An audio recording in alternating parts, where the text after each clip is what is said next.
ஆன்ம நேய அன்பர்கள் அனைவருக்கும் ஆத்ம வணக்கம். வேலூர் சித்த வித்தை தவ மையத்தின் சார்பில் நம்முடைய ஞானபிதா ஜெகத்சோதி சுவாமி சிவானந்த பரமஹம்சர் அவர்கள் உலக மக்கள் நலன் கருதி உருவாக்கிய சித்த வேத தத்துவத்தை உங்களின் செவிகளுக்கும் சிந்தனைக்கும் பயன் தரும் வகையில் தினம் தினம் வழங்கப்படுகிறது. அதன் தொடர்ச்சியாய் இன்று 30ஆம் நாள் தொடக்கம். சுவாமி,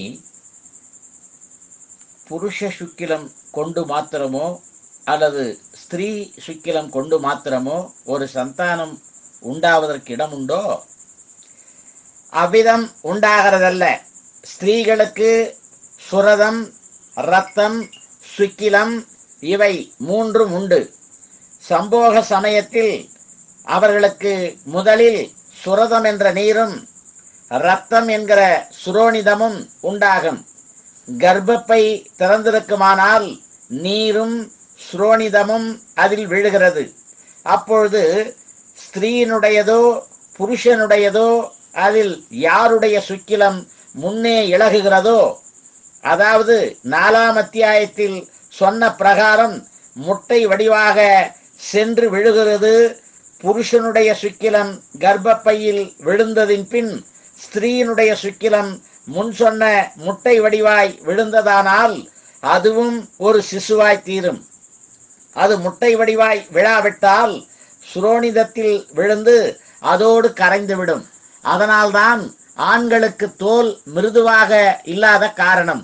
அதே விதமாய் முட்டை வடிவாய் ஸ்திரீனுடைய சுக்கிலம் கர்ப்பப்பையில் விழுந்த பின் புருஷனுடைய சுக்கிலம் முட்டை வடிவாய் விழுந்தால் அதுவும் ஒரு சந்தானமாகிறது. அப்படி முட்டை வடிவாகாதே அந்த புருஷனுடைய சுக்கிலம் சுரோனிதத்தில் விழுந்தால் அது சுரோனிதத்தோடு கரைந்துவிடும். அந்த பிரகாரத்தில் ஜனிக்கிறதாகும் பெண் குழந்தைகள். அதனால்தான் ஸ்திரீகளுடைய ஜடம் மிருதுவாக இருக்க காரணம். ஸ்திரீ புருஷருடைய சுக்கிலம் இரண்டும் ஒரே மாதிரி அல்லவா? அப்படி இருக்க புருஷனுடைய சுக்கிலம் சுரோனிதத்தோடு சேர்ந்த பொழுது உண்டாகிற பெண் குழந்தைகளின் தோல் மிருதுவாய் இருக்கவும், ஸ்திரீயினுடைய சுக்கிலம் சுரோனிதத்தோடு சேர்ந்தபோது உண்டாகிற ஆண் குழந்தைகள் தோல் மிருது இல்லாமல் இருப்பதற்கு காரணம் என்னவென்று சொல்லித்தர வேண்டும். புருஷனுடைய சுக்கிலம் மிருதுவாயும் இளகலாயும் ஸ்திரீனுடைய சுக்கிலம் கட்டியாயும் இருக்கும். அதனால்தான் அந்த வித்தியாசங்கள் உண்டாக காரணம். சுவாமி, ஸ்திரீகளுடைய சுக்கிலம் கெட்டியாயும் ஆண்களுடைய சுக்கிலம் மிருதுவாயும் மிளகலாயும் இருக்க காரணம் என்ன? ஸ்திரீகளுக்கு சம்யோக காலத்தில் 3 விதமான முறையில் முதலில் சுரதம் என்னும் நீரும், இரண்டாவதாக சுரோனிதம் என்னும் இரத்தமும், மூன்றாவதாக வீரியமாயிருக்கிற சுக்கிலமும் இலகி வருகிறது. இதுகள் மூன்றும் தனித்தனியாய் இலகி வருகிறதுனால் சுக்கிலம் கெட்டியாய், அதாவது கட்டியாய் வர காரணம். ஆண்களுக்கு மேல் சொன்ன சுரதம், சுரோனிதம், சுக்கிலம் மூன்றும் தனித்தனி இல்லாமல் ஒன்றாய் சேர்ந்ததினால் அது நேர்மையாயும் மிருதுவாயும் இளகலாயும் இருக்க காரணம். ஆனால் ஸ்திரீ புருஷருடைய சுக்கிலத்தை ஊதி கட்டி நிலைநிறுத்தும் பொழுது ஞானம் உண்டானது. அது ஊதி கட்டி நிறுத்தும் போது மணியாகும். அதற்காகும் ரசமணி என்று சொல்லுவது. ரசம் சுக்கிலமாகும். அந்த சுக்கிலத்தை ஊதி கட்டி நிறுத்துவதற்காகும் ரசவாதம் என்று சொல்லுவது. ரசம் இசிகொல் சுக்கிலம், வாதம் இசிகொட் வாயு. அதனால் நம்முடைய ஜீவசக்தி வாயு ரூபமாய் வெளியில் போய் நசிக்கின்றதனை அம்மாதிரி நசிக்க விடாதே நம் உள்வழியாய் மேலும் கீழும் ஊதி சுக்கிலத்தை கட்டி நிறுத்த வேண்டும். அப்பொழுதாகும் நம்முடைய பிறவி பயனடைவதாகும். 6ஆம் அத்தியாயம் முத்திற்று. சித்த வேதம் 7ஆம் அத்தியாயம் தொடக்கம். சிஷ்யன், சுவாமி, விசாரமே ரூபம் என்றும் ரூபம் விசாரமாகும் என்றும் கற்பித்தீர்கள் அல்லவா? ஆனால் அம்மாதிரியே காணப்பட்டு வருகின்றதுமாகும். அதனுடைய பொருள் என்னவென்று எனக்கு புலப்படவில்லையே.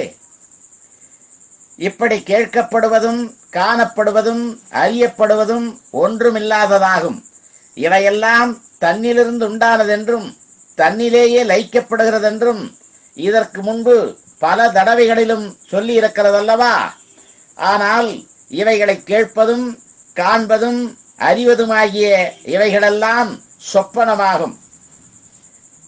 குருவே, இவைகளெல்லாம் சொப்பனமா? நான் இப்பொழுது தூங்கவில்லை அல்லவா? தூங்குகையில் தானே சொப்பனம் காண்பது. இப்பொழுது எப்படி சொப்பனம் என்று சொல்லுவது? ஓஹோ, நீர் இப்பொழுது உணர்வோடு தான் இருக்கின்றீரோ? ஒரு காலம் இல்லை, இப்பொழுது தூங்குவதாகும். அத்தூக்கத்தில் கேட்பதும் காண்பதும் அறிவதுமாகும் இவையெல்லாம். சுவாமி, என்ன இவ்விதம் சொல்லுகிறீர்? நான் தூங்கும் பொழுது யாதொன்றும் அறிவதில்லை. இப்பொழுது நான் உணர்வுடன் இருக்கிறதாகும். அது கொண்டாகும் இவையெல்லாம் கேட்பதற்கும் காண்பதற்கும் அறிவதற்கும் வழியானது. இவ்விதம் இருக்க இது தூக்கம் என்றும் இக்காணுகிறதெல்லாம் சொப்பனம் என்றும் சொல்லுவதை எவ்விதத்தில் நம்புவது? ஆனால் உங்களுக்கு இப்பொழுது தூக்கம் தெளிந்திருக்கிறதல்லவா? தூக்கம் தெளிந்திருக்கிற நிலைமைக்கு என்னவென்று சொல்ல வேண்டும்? இந்த நிலைமைக்கு ஜாக்கிரதை என்றாகும். எத்தனை நிலைமைகள் உண்டு? 3 நிலைமைகள் உண்டு. அவைகள் என்னென்னவெல்லாமாகும்? ஜாக்கிரம், சொப்பனம், சுழுத்தி. இப்பொழுது எந்த நிலைமையாகும்? ஜாக்கிரதை ஆகும். ஜாக்கிரதை என்று சொல்லப்படுவது என்ன? உணர்வோடு இருக்கிறது. இப்பொழுது உமக்கு உணர்வு உண்டோ? உணர்வு உண்டு. உணர்வு உண்டானால் உம்மை நீர் அறிய வேண்டியதல்லவா? ஆம், அறிய வேண்டியதாகும். ஆனால் நீர் உம்மை யாராகும் என்று அறிந்திருக்கிறீரா? இல்லை, என்னை நான் யார் என்று அறிந்ததில்லை. உம்மை நீர் அறிந்ததில்லை என்று நீரேதான் சொல்லுகிறீர். ஆனால் உம்மை நீர் அறியவில்லை என்றால் பின்னர் உமக்கு உணர்வு இருக்கிறது என்று சொல்வதற்கு வழி உண்டா? சொல்வதற்கு வழி இல்லை. உணர்வில்லாத நிலைமைக்கு ஜாக்கிரதை என்று சொல்லலாமா? சொல்லக்கூடாது. ஜாக்கிரதை அல்லவென்றால் பின் என்னவாயிருக்கும்? சுளுத்தியாய் இருக்கும்.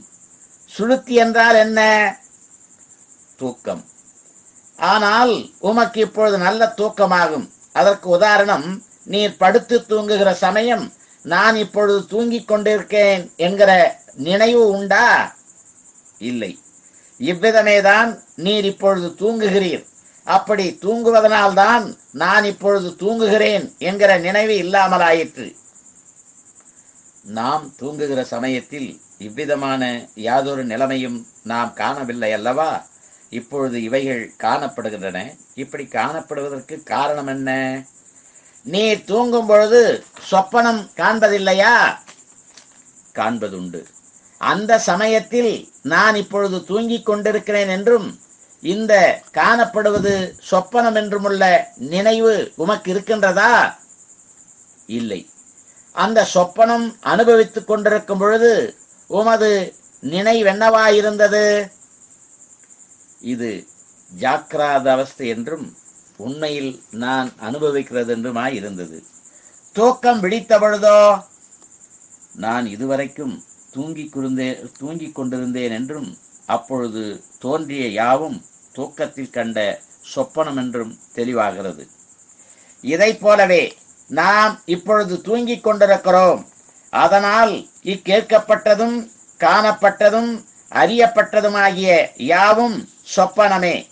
அது எவ்விதமென்றால், நீர் தூங்கும் பொழுது சொப்பனம் காணுவதும் அது உண்மையில் நாம் அனுபவிக்கிறதுமாய் இருந்தது. ஆனால் அப்போதைய தோற்றம் தூக்கம் விழித்த போதாகும். நாம் அப்பொழுது கண்டது உண்மை அல்லவென்றும் நாம் தூங்கியது கொண்டு சொப்பனம் கண்டதென்றும் அறிவானது. இதை போலவேதான் இது தூக்கமாகும். இதில் காணுவதெல்லாம் சொப்பனமாகும். இந்த தூக்கம் எப்பொழுது தெளிகின்றதோ அப்பொழுது மாத்திரமே நான் இதுவரை தூங்கிக் கொண்டிருந்தேன் என்றும் அப்பொழுது பார்த்ததெல்லாம் சொப்பனமாய் இருந்ததென்றும் புலப்படுகின்றது. நன்று. நாளைக்கு தொடர்வோமா? ஆத்ம வணக்கம்.